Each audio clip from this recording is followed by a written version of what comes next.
NIO is pushing, markets are pushing. Is there no end to it all? Will Nasdaq go straight to 25,000 and will NIO just continue upwards? In the $1,000 challenge where I try to grow $1,000 as fast as I can, $1,000 has become $5,555 after NIO ending yesterday on $7.89. You are listening to the StockInvest.us podcast Trading Tips with Jim, where I, of course, is Jim. During the podcast, which will be a short one because when I woke up today, I was very unmotivated and still am. Probably a little bit tired of since it's getting to the end of the week. And that brings me to the very first lesson. If you are tired, you shouldn't trade, especially not day trading. That's a situation that guarantees will make you make a lot of mistakes. You should be razor sharp. You should be in it like you are in any sort of sport if you are day trading. If you are not motivated, you will get in too late and out too late. FOMO, fear of missing out, will be much higher than when you are crystal focused. And when you are focused, you should do the following. You should have a strategy. You should use stop loss. You should aim for support resistance when you buy and sell. You should know your technicals. Anyway, I woke up very unmotivated. As I said, I'm still unmotivated, so it'll be a much shorter podcast than normal. Anyway, I will quickly guide you through what I think will happen next week, along with the update of the $1,000 challenge, of course. And in last week's podcast, and this time I record on Friday, so we don't get the full Friday, I said I thought it would be a red week during the week, not by much, because there is so much support below, but red. And AI, which I used, said that it would probably be green. And right now, Nasdaq is up 1.6% over the week. Seems like there is no end to it, and if you look at the chart, it's just amazing. It's such a compact, nice trend line, and as I said, there is a high chance that Nasdaq will just go to 25,000. I expected a small correction downwards. Was not possible to say exactly where it was, just a total natural reaction. It had a few days and then just bounced up again. And in this scenario, you cannot say, because it needs some sort of brutal event, the black swan event, to kill off the very good trend the market's in. So it is actually much higher chance that Nasdaq, especially Nasdaq, will continue upwards and just push upwards, and it maybe follow all the way through Christmas. And as I said, I would not be surprised if it hits 25,000. That, by the way, was my tip when the market was 19,000, when the tariff and all these things. I told you I buy for whatever I have. I put in, because in my opinion things will turn and they will go maybe up to 25,000, and such a journey it has been. Right now I'm slightly reducing a little bit because I do not want to sit too exposed in the market. And while there is no really big economic news next week, there will be some Fed talks. There will be unemployment number, but really nothing big. It all comes down to geopolitics. That is maybe the big black swan, because right now all analytics been wrong. They have said that US economy will go straight down the toilet. Every number will be bad, and every number has been better than expected. But you heard it first in this podcast. And if you want to keep hearing it, you have to subscribe and hopefully like as well, because as I told you, when it came to GDP, I am pretty sure that GDP would come in higher than expectations. Everyone had a moderate to very weak expectation, and it was revised heavily upwards, because all I see, all the bigger lines tells me that unless we hit a major global conflict, and sadly that is still high up on the agenda, I think this decade will be a decade people will remember in a long time for the Western Hemisphere.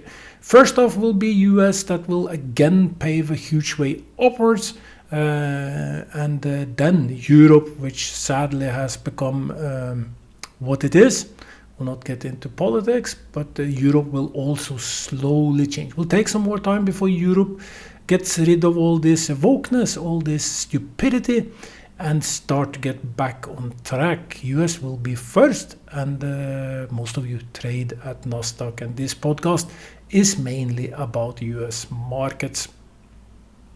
So I think, and I said that over and over again, I think we can be in for an amazing run. Of course, there will be corrections. This is just natural. Correction will occur. Right now, market is very highly priced with huge expectations, meaning that the professionals, they think, despite whatever you read in the media, they think that the US economy will be stronger, that the company earnings and everything will be stronger in the future. And they use a lot of things to come up to this conclusion. One of the very easy things I use to arrive to a conclusion is looking at the oil price. Oil is down at 61, and why is that good? Well, it's because it is the cost of energy, and energy being, as I said over and over again, one of the absolutely main components in everything that has to do with prices. Low oil price is simply good for all economies except the Norwegian one. Anyway, Norway had election, and that election went as south as you can go. So Norway will have to struggle with that for many, many years ahead, unless there will be a change, of course. Which means that the Norwegian krona, for instance, will weaken. It has been weakening over years, given the current government, the prior, which still is the current one. And it will just continue. I will personally not be surprised if we will see euro up, around 14 against the Norwegian krona, which good for me, of course, which lives abroad, but not very good for anyone inside Norway, except the export. Will be good for the export. Anyway, low oil price is super good, and while remembering, I am in a lot of dividend stocks, mainly Norwegians, actually, a few abroad as well, but mainly Norwegian. And these are oil tankers, etc. And I told you, I believe there will be a lot of economic growth, meaning that there will be high demand for energy, and that will push the rates or keep the rates very high. So far, being correct about that.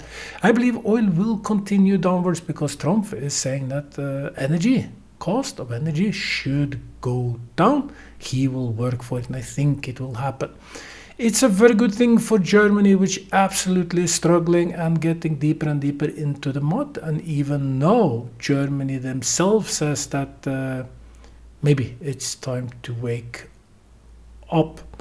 Gold keeps pushing $3,883 for the gold. Anyone following the podcast know that I bought gold when it was 1,600.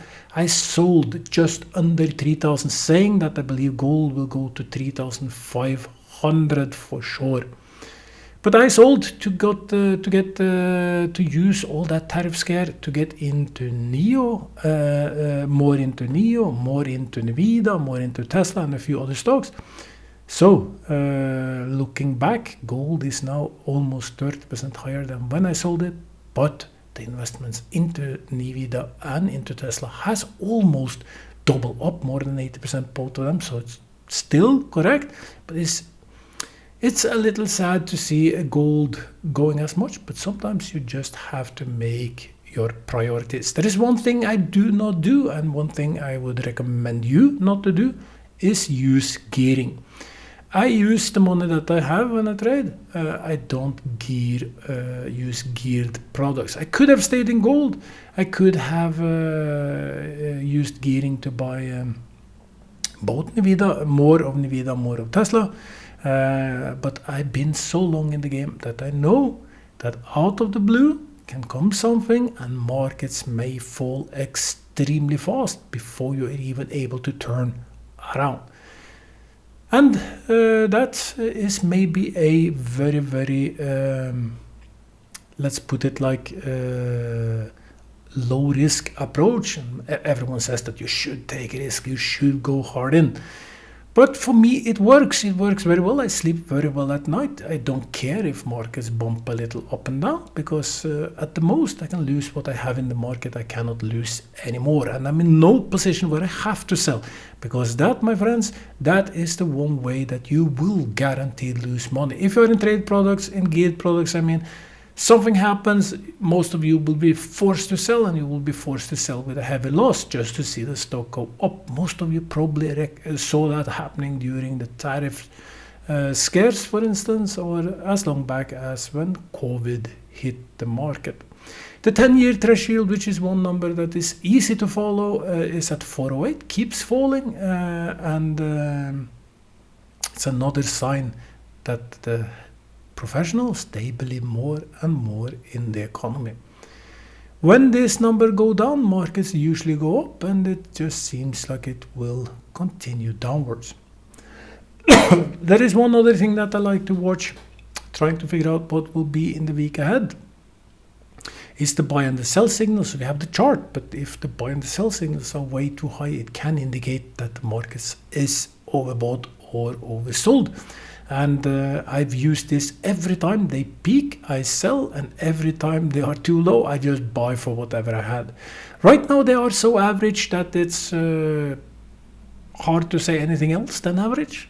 Nasdaq is at 20% buy signals. That indicates still upside on several stocks at Nasdaq. Actually, Nasdaq is the one exchange, together with National Stock Exchange of India, showing the highest potential for future gains, meaning over the next few weeks. Across all the tickers that we analyze, 40% is giving buy signals. It is high, but not overly high. Usually around 47, 48, it starts to become somewhat scary. New York Stock Exchange 35, London 37. All of these are up since last week, because last week was a bit down. The market also was a little bit down, so it's very, very natural. The rest of these are, as I said, they are so normal. It's so average, it's hard to say. Shenzhen, China at 29. Tokyo 23 indicates that there can be a rebound in Tokyo last week. It was 53 the week before, so having a drop in Tokyo was expected.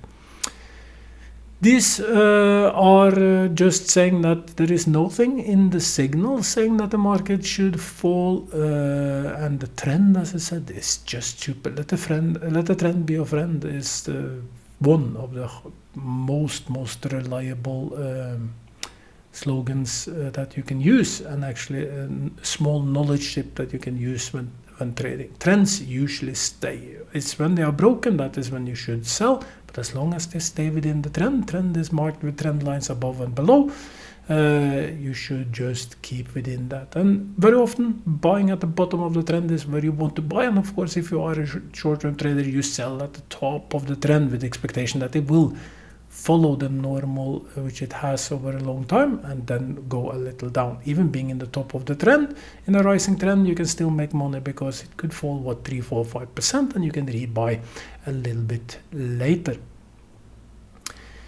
That brings me to close to the $1,000 challenge. There was one more thing I wanted to say, slipped my mind. So I mentioned that I think it has to be a black swan event, something big outside that will cause markets to fall heavily. I believe that will be geopolitical in the short term. In the long term, there is for sure an AI bubble bubbling. I think maybe that the AI bubble will burst when Nasdaq is around 25,000. I think we are far away from it yet, at least month-wise, some months ahead. But there will be an AI bubble where all these AI companies will suffer heavily and hard. And this is a long-term tip and advice. When it happens, be very patient. It's easy to jump in, but be very patient. There will be very few survivors when this rattle the market, the AI market. Be very patient. Let it fall the time it will fall, and then pick them up. Because most of the AI companies today, they do not make money at all. They lose billions trying to get market shares, trying to be the big one. At some point, there will not be enough liquidity to put in. They reach their highs. You cannot expand the stocks more. They have to start lowering the price to attract investors, etc. And you just get into a very, very bad spiral. Companies like OpenAI, which had such an IPO of higher than SpaceX, I believe it was $500 billion evaluation for OpenAI, overvalued. They have to afford this. They have to be evaluated for this value. They have to perform insane, and there are so many competitors. Just to give you a slight comparison, a Norwegian company went out, Atlantic Sapphire, went out and built land-based salmon farming, I believe in California, and everyone was saying this was the future. Stock price went heaven, but I've been working in the salmon industry. I knew what was waiting for them, and now there is nothing left of it. Simply because they were never able to reach the productions that they said they would, and the costs were higher. And it's the same thing with AI. When you do a prompt today in any AI, you are doing it with super discount. Actually, in most cases, the companies subsidize you when you do a prompt because it costs much more than what they get back. When you have a $20 subscription in OpenAI or wherever you have it, Claude, whatever, I don't know, you burn through much more than $20 if you use it a lot. That's just the cost of AI. But they want you as customer. They want to build as big customer base as possible to get the sort of evaluation that OpenAI got, to get the money. But what happens when you build a monster and there is no money left? You have to scale off. It will come. I'm very, very certain about it. And when it happens, when this shakeout will come, I can guarantee you one thing. When the dust is as heavy as it can be all over the place and everyone is screaming sell and hammock and everything because it's such a bad, I will sit there, I will transfer money to the trading accounts, and when the dust is slowly starting to settle down and everyone thinks that it's over, I will buy it, because in the future there will be some real AI companies. Will this affect NVIDIA? I don't know, because NVIDIA is selling chips, not doing AI generation as such. I believe heavily in AI. I'm just saying that they are overpriced right now. The black swan, so that will come at some point when all these AI things starts to rattle down. It will send a shock in the stock market. But before that, it is geopolitical issue that can rattle everything, and it is such a high chance that it may happen. I read before doing this podcast that Putin says that the West should be aware that Ukraine might send disguised soldier into Poland to try provoke a situation. And when this is being said, it means that it actually is a high chance. It's called false flag operations. You can argue that it may not be, or it is. We remember Nord Stream that was blown up, and of course Russia was blamed for that. Turned out later it was a drunk Ukrainian in a sailboat, for anyone who believed that sort of story. And anyway, we can get things happening. So again, maybe be a little cautious about being way too exposed into the market. I see that I managed to talk a lot, and I hope it was some sense in the things that I said. $1,000 challenge, very simple one. I try to grow $1,000 as fast as I can, and over the last few weeks I said when NIO hit 8, we might just have to do something, and NIO hit 802. Falling a little back at $7.89 right now, meaning that the $1,000 challenge is $5,555.02. That is how much we have managed to grow it. There was a lot of tickets before NIO. NIO was bought at $5.10, and I said that I so strongly believe that NIO is undervalued. I gave all the reasonings why, and we've been sitting so patiently. NIO was down at $3.60, and I said I don't know exactly when it will go, but it will go. Luck. Maybe, I don't know. Now it is up 54.71% the trade in NIO. I am absolutely ready to go out of NIO, but the thing that I struggle with is the same thing I struggled with the last week and the week before, is that I do not see any real good candidates which I want to replace NIO with, meaning that I think there is higher chance that NIO would go up than any other stock would go up. So I will just sit in NIO for one more. But for anyone who has been following this podcast, took up on the tip to buy NIO when I said it is such a good buy. Personally, I have invested heavily into NIO. The biggest position I had in years in any company. I bought NIO. I bought NIO at several occasions, trying to find the best average I could, and I got into a very nice average, meaning that I started to buy even long before the bottom came. I bought $6, I bought at $5, I bought at $3.40 or $50 or whatever it was when it was at the lowest. I bought a little more at $4, having a super nice average, personal average. And that is how I do it. That is how I did it when COVID was hammering. I didn't know where the bottom would be. I just started to buy a little by little, averaging out. It's called dollar cost averaging.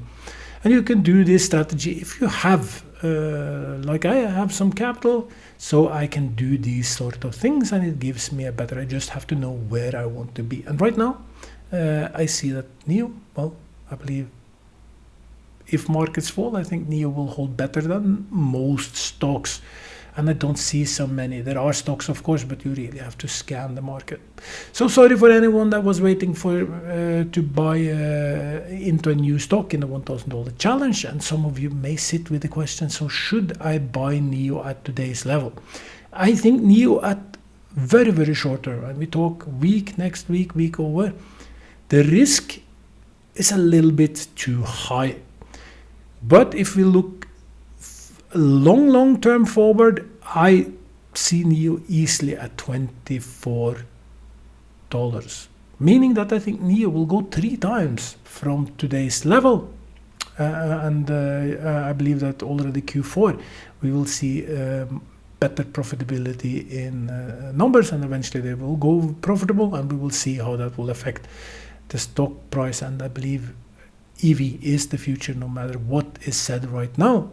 We will move. We are already moved quite fast in that direction. But should you buy or not, it will be up to you. Don't expect, if it will be short-term gain, super, but do not expect it. It is more like an investment than a trading candidate right now.